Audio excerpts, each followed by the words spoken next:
Hola, ¿cómo están? Los saluda nuevamente Humberto Higinio de Lima, Perú. En el video anterior hablábamos ampliamente acerca de la teoría de todo acerca de los motores de paso, los llamados stepper motors. Hemos visto los diferentes tipos de motores y hemos hablado ampliamente de la parte técnica, pero de manera teórica. Pues bien, en este video les voy a explicar básicamente tres cosas. En primera instancia les voy a explicar cómo diferenciar un motor de imán permanente, ya sea si es un motor unipolar o bipolar, en primera instancia. Como segunda parte, en este video voy a explicarles a poder medir un motor de paso haciendo uso de un multímetro digital. Es decir, vamos a medir las bobinas y vamos a saber si el motor de paso está en buenas condiciones o no. Y en la última parte del video, lo que les voy a explicar en esta primera sección, les voy a explicar básicamente cómo es que podemos determinar a qué cable corresponde cada bobina. Esto es muy importante porque tenemos que saber si se trata de un motor unipolar, si tiene 5 o 6 salidas, saber diferenciar las bobinas A, B, C y D, que es muy importante tenerlo en cuenta. Así que en este video vamos a hablar todo acerca de los motores de paso de manera práctica. Continuamos entonces. Pues bien, acá tenemos a nuestra estrella, en nuestro motor de paso de imán permanente de una marca conocida. Acá podemos ver la marca. Este es un motor de paso bastante conocido y usado ampliamente en las impresoras matriciales para mover el carro que transporta el cabezal matricial, ¿no? Ok, vamos a usar este motor de paso muy común, usado ampliamente en el mundo, y vamos a usarlo para nuestras pruebas. Para ello vamos a hacer una pequeña descripción rápidamente de lo que hemos visto en el video anterior, en donde hablamos de los motores de imanes permanentes. No se olviden que los motores de imanes permanentes, los motores de paso de imanes permanentes son los más usados en robótica. Y dijimos en el video anterior, en la parte teórica, que existen dos tipos de motores, los motores bipolares y los motores unipolares. Los motores bipolares son aquellos que básicamente están formados por 4 cables de salida y están constituidos solamente por 2 bobinas. Estos motores son simples, pero a pesar de que son muy simples, son más difíciles de controlar porque hay que invertir rápidamente las señales de las corrientes, ya sea de la bobina 1 o de la bobina 2. En este caso tenemos 4 terminales y 2 bobinas. El terminal A y B para la bobina 1 y el terminal C y D para la bobina 2. Esto cuando hablamos de los motores de imán permanente del tipo bipolar. Cuando hablamos del otro tipo de motor, el motor unipolar, hemos dicho que existen los motores unipolares de 5 salidas o 5 cables o de 6 cables de salida. Los de 5 cables de salida están formados por básicamente 4 bobinas. La bobina A, cuyo extremo es el A, tiene una derivación central en conjunto con la bobina C. Es decir, existen acá 2 bobinas, la bobina A y la bobina C, cuyos terminales son los extremos, y en medio existe un derivador común que vendría a ser el punto común o el punto central de la bobina. Asimismo, existe otra bobina o 2 bobinas más, la bobina B y la bobina D en otra parte del motor, en donde tiene un punto central que de igual manera divide la bobina en 2 en partes iguales internamente. Asimismo, internamente dentro del motor como tal, los puntos centrales se le denomina terminal común, de manera tal de que podamos hacer las conexiones externamente, que lo vamos a ver luego. Cuando hablamos de un motor que tiene 5 cables, estamos hablando de un motor unipolar, y asimismo existen los motores unipolares de 6 cables que son muy parecidos a los de 5 cables, pero el terminal común no se han unido entre las bobinas. Por lo tanto, existe la bobina A, la bobina C, la bobina B, la bobina D, y cada uno de las bobinas tiene un punto central o derivación que vendría a ser común, pero de manera independiente. Por eso es que tenemos 6 cables de salida y acá tenemos 5. Esto lo hemos visto ampliamente en el video anterior, solamente estoy haciendo un refresco para poder entender lo que vamos a ver en estos momentos. Entonces, como vamos a tratar este motor de una marca conocida y al tratarse de un motor de imán permanente, lo que vamos a hacer es en primera instancia saber si es un motor unipolar o bipolar. Y al ver los cables, podemos ver que existen 2 cables al lado izquierdo, el cable negro y el cable blanco, y luego vemos que existen 4 cables separados. Acá existe una separación y vemos que existen 4 cables a la derecha, el marrón, el anaranjado, el rojo y el amarillo. Entonces estamos hablando de 6 cables. Al tratarse de 6 cables, obviamente no estamos hablando de un motor bipolar, sino un motor unipolar, ¿no? Entonces de cajón yo ya puedo saber que este motor de paso no se trata de un motor bipolar, sino de un motor unipolar de 6 cables de salida. Por lo tanto, este motor tiene 4 bobinas, la bobina A, la bobina C, la bobina B y la bobina D, y cada una con un punto o derivación central a la mitad del conjunto de las 2 bobinas. ¿Ok?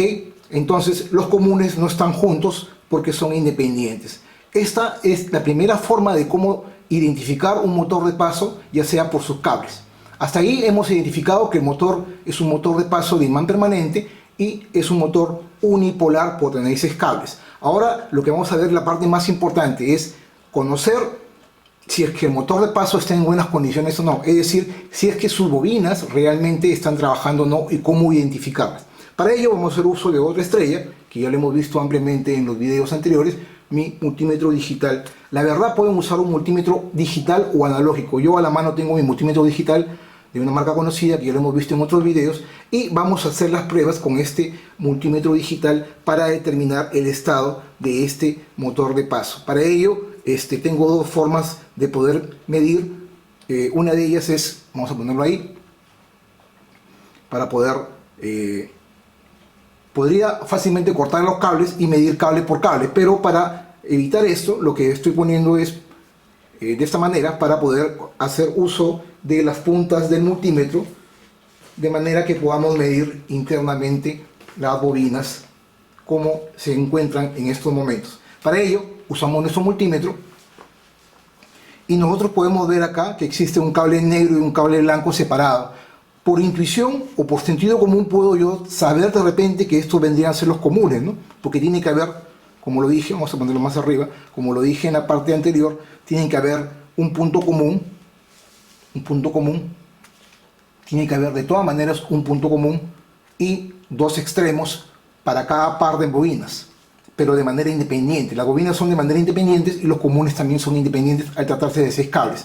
Entonces yo puedo de repente poder determinar de que el cable negro y el cable blanco son los comunes de las otras bobinas que se encuentran acá. Entonces vamos a de repente ver si realmente es cierto lo que estoy indicando. Para ello nuestro multímetro lo ponemos en la posición de ohmiaje, ojo, de ohmios, y vamos a medir la resistencia de la bobina. Ojo, la bobina en corriente continua se comporta como un simple cable con una cierta resistencia. La resistencia está en función a la cantidad de vueltas o a la cantidad de cable que se utilizó en la fabricación del devanado o la bobina. Eso lo hemos visto también en el curso de electrónica cuando hablamos de la bobina. Entonces, para medir la bobina, ponemos el multímetro en la posición de ohmios. Las puntas vamos a usar primero, vamos a poner el común acá. Vamos a de repente saber que el negro es el común, vamos a ver, y vamos a comenzar a medir la resistencia de cada cable.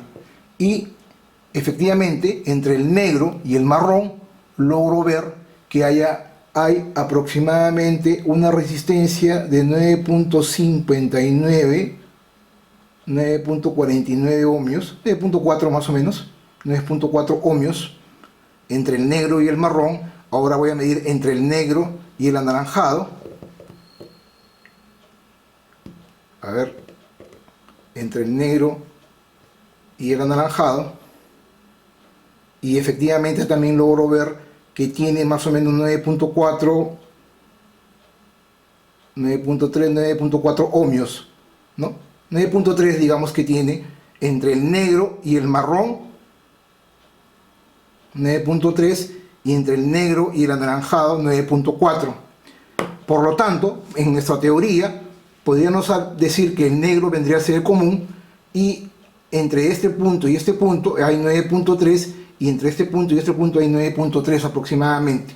Por lo tanto, entre los extremos de cada bobina tiene que haber el doble, porque se supone que el común es la mitad, y debe haber 18.6, 18.7 entre el marrón y el anaranjado.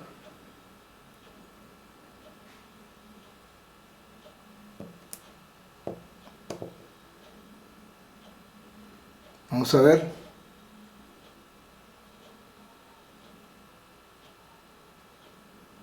Aproximadamente 18.8, 18.9, lo que les decía. Entonces vamos a ir marcando en nuestro diagrama, el primer común vendría a ser el negro, el cable negro. Un extremo vendría a ser el cable marrón y el otro extremo vendría a ser el cable anaranjado o naranja, como lo quieren llamar. Este es el negro y el anaranjado. Por lo tanto, el otro cable común probablemente sea el blanco. Vamos a medir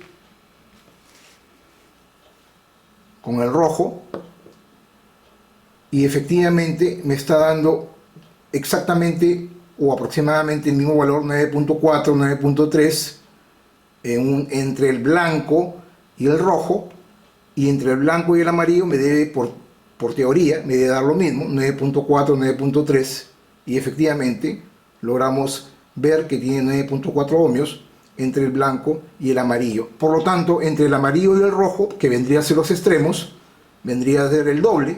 Estamos hablando de 18.6, 18.7. Es un aproximado, ahí vemos 18.9. Y efectivamente, entonces el común vendría a ser el blanco acá. El blanco. Y un extremo vendría a ser el amarillo. Y el otro extremo vendría a ser el rojo. Es así como realmente nosotros probamos un motor de paso e identificamos las bobinas. En este caso estamos identificando las bobinas que están en buen estado. Pero ahora, obviamente, nuestra próxima prueba sería que entre este común no exista ninguna conexión con los otros cables de la otra bobina, ¿no? Para ver que no hay un cruce en las bobinas. Entonces lo que hacemos es agarramos el común que vendría a ser el negro y medimos con el rojo o el amarillo y no debe haber ningún tipo de conectividad. Al igual, en este caso el blanco tampoco debe cruzarse con el marrón y con el anaranjado o naranja. Esta es la manera práctica de cómo utilizar un multímetro digital. También pueden hacer uso de un multímetro analógico para poder determinar el estado de un motor de paso, si es que este motor está en buen estado, valga la redundancia, midiendo las bobinas e identificando. Lo más importante es identificar cuál es el común y cuáles son los extremos de cada bobina. Ok, hasta aquí esta parte hemos visto el segundo punto, y en la siguiente sección, ya de manera práctica, vamos a ver o identificar las bobinas internas de este motor de paso. Es decir, para poder hacer uso del motor de paso yo tengo que identificar las cuatro bobinas: la bobina A, la bobina B, la bobina A, la bobina B, la bobina C y la bobina D. Necesito realmente conocer cuáles son las bobinas para poderlas conectar cuando hagamos las pruebas. Eso lo vamos a ver en la siguiente parte del video, haciendo uso de esta parte derecha, que es una pequeña lámina que lo realicé especialmente para ustedes. Continuamos en la siguiente parte del video entonces. Pues bien, yo diría que esta es la parte más importante de todo el video, porque vamos a identificar los pines de la bobina y lo más importante aún, cuál es la bobina A, la bobina B, la bobina C y la bobina D. ¿Por qué es importante esto? ¿Por qué? Porque básicamente en un motor de imán permanente, en este caso un motor unipolar, es muy importante identificar las bobinas, ya sea la A, la B, la C, la D, porque va a determinar justamente el sentido de giro, por un lado, del motor de paso, y obviamente su funcionalidad. Si nosotros no sabemos cuáles son las bobinas con las cuales trabaja el motor y cómo conectarlas, sobre todo identificar qué tipo de bobina es, básicamente el trabajo que vamos a hacer no va a funcionar. Entonces, básicamente, como lo dije acá, la bobina A y C forman un par de bobinas, mientras que el punto común vendría a ser el punto central.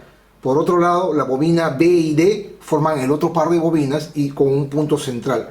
Si vamos a la estructura física, digamos así, la A y la B vendrían a ser las bobinas que están en estos dos lados, mirándose, mientras que la bobina B y D son las bobinas que se miran en sentido perpendicular a la A y la C. Por lo tanto, la A y la C están conectadas con un punto central y la B y la D también están conectadas con un punto central, ¿no? Entonces, acá lo importante es, para que yo haga girar el imán permanente, que vendría a ser el rotor, lo que hago es, hasta cierto punto, alimentar con una cierta cantidad de corriente o aplicarle un voltaje para la bobina. En este caso, para este motor de paso es de 9.5 voltios, el voltaje con 0.95 amperios. Esta bobina soporta como máximo 9.5 voltios para este tipo de motor de paso.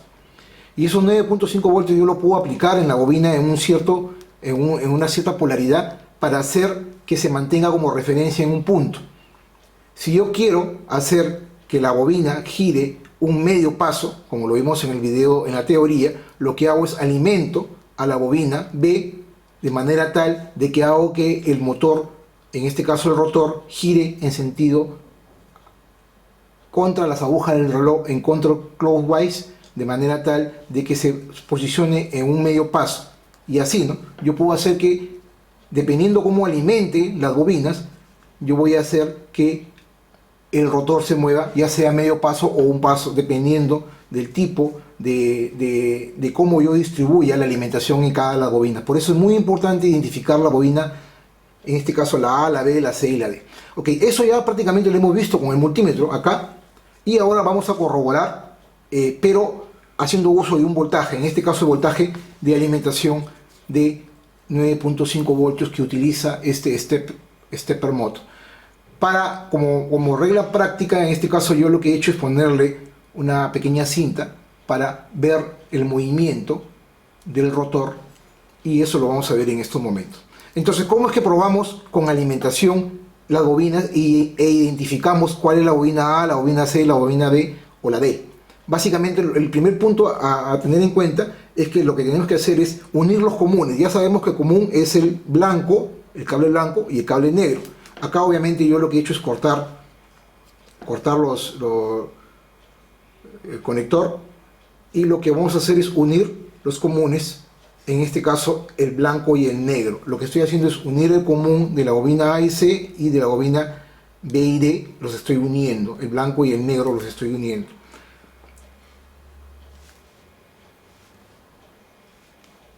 Ahí. Y lo que hacemos es conectamos el común a una fuente de alimentación, en este caso de 9.5 voltios que soporta cada bobina, al positivo de la fuente de alimentación. Para ello tengo mi fuente de alimentación de 9.5 voltios, que tenemos acá los conectores, y lo que voy a hacer es conectar al positivo los dos cables comunes, ahí, al positivo. Ese es el primer punto.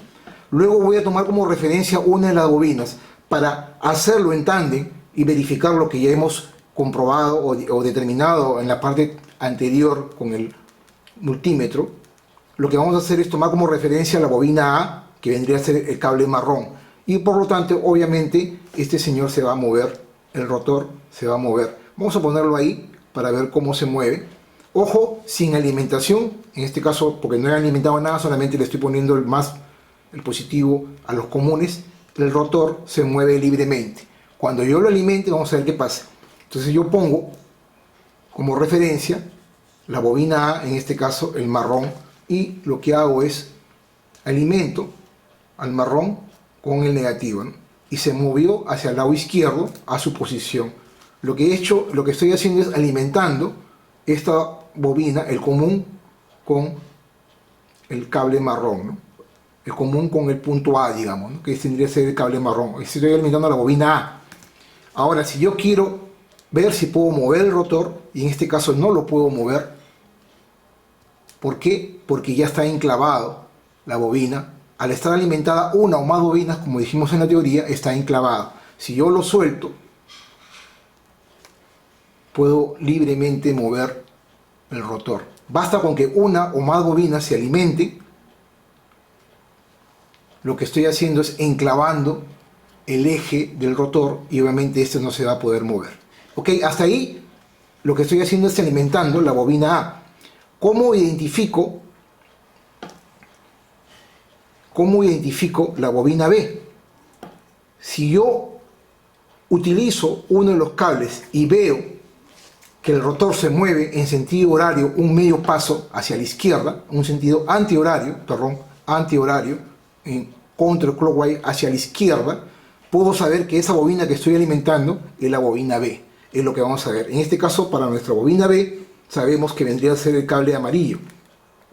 Si yo alimento con tierra la bobina B, teniendo el común conectado al positivo de 9.5 voltios, el rotor se va a mover medio paso hacia la izquierda, es decir, en counterclockwise, en sentido antihorario, como lo veo acá. Estoy alimentando la bobina A y la bobina B. Por lo tanto, si el giro se hace a la izquierda, estoy indicando que la bobina B ya la encontramos y está en el cable amarillo. Eso es lo que vamos a hacer en estos momentos. Se debe girar en sentido antihorario un ligero paso, un medio paso. Vamos a ver, ahí está, lo suelto, lo vuelvo a poner al negativo y logro ver que gira hacia el lado izquierdo un medio paso. Eso es un indicador que el cable amarillo vendría a ser la bobina B, el extremo de la bobina B. O sea, estamos corroborando. Los negros son los comunes, el marrón vendría a ser la bobina A y la bobina B vendría a ser el amarillo. Estamos corroborando lo que ya hemos hecho en la parte anterior. Suelto, vuelvo a poner en sentido anti-clockwise o counterclockwise, es decir, en sentido antihorario, estoy girando hacia la izquierda.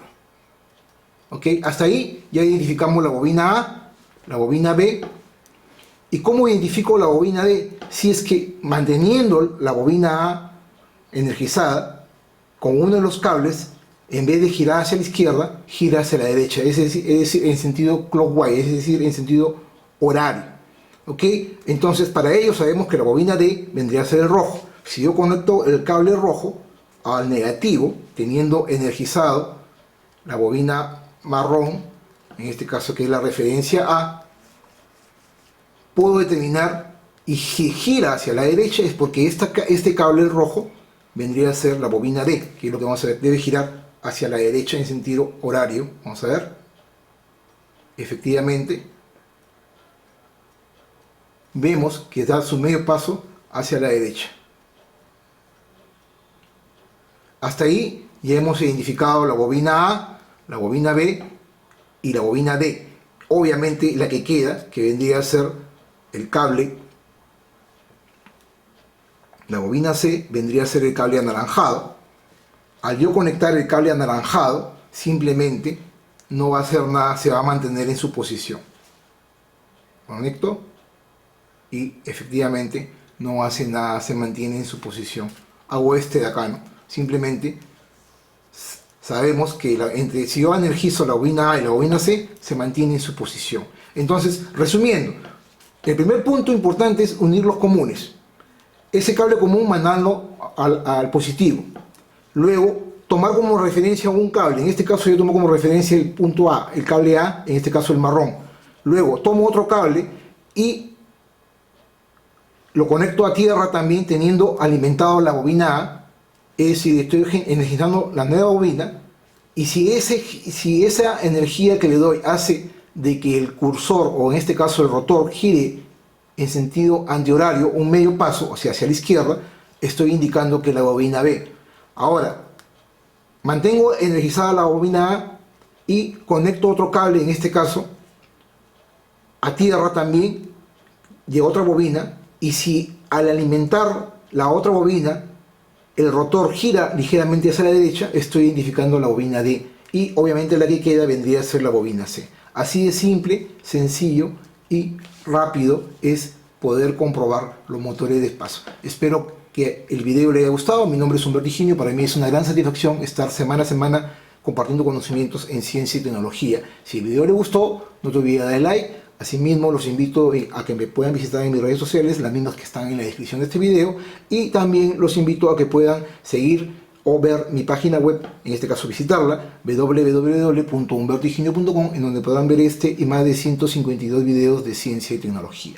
Espero hacer un tercer video en donde ya vamos a hablar de cosas mayores. Vamos a controlar ya con un código especial a través de un microcontrolador, en este caso Arduino Uno, este motor de paso, que ya lo hemos probado en estos momentos, y hacerlo girar en sentido horario y en sentido antihorario a través de un código que es propietario del mismo Arduino Uno. Los espero en la siguiente semana con más videos de ciencia y tecnología. Muchas gracias por la atención. Permiso.